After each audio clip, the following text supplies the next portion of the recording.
তাই বেরিয়ে গেলাম, ঘর ছেড়ে সেই ঘর বাঁধলাম, গহন বনে সঙ্গী শুধু কাগজ কলম। একাই থাকবো, একাই দুটো ফুটিয়ে খাবো, দু এক মুঠো ধুলোবালি, যখন যারা আসবে মনে তাদের লিখবো, লিখেই যাব। এক পৃথিবীর 100 রকম স্বপ্ন দেখার সাধ্য থাকবে যে রূপকথার, সে রূপকথা আমার একার।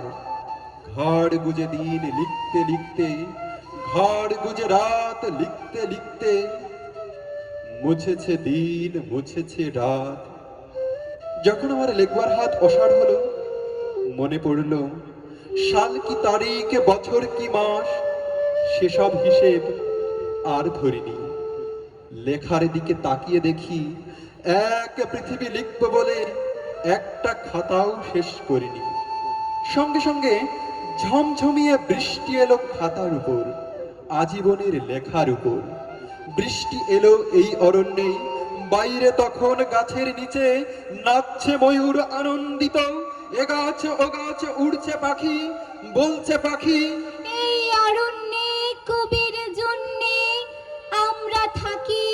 বলছে ওরা, কবির জন্যে আমরা কোথাও, আমরা কোথাও, আমরা কোথাও হার মানিনি। কবি তখন কুটির থেকে তাকিয়ে আছে অনেক দূরে, বনের পরে, মাঠের পরে, নদীর পরে, সেই যেখানে সারা জীবন বৃষ্টি পড়ে, বৃষ্টি পড়ে, সেই যেখানে কেউ যায়নি, কেউ যায় না কোনো দিনই।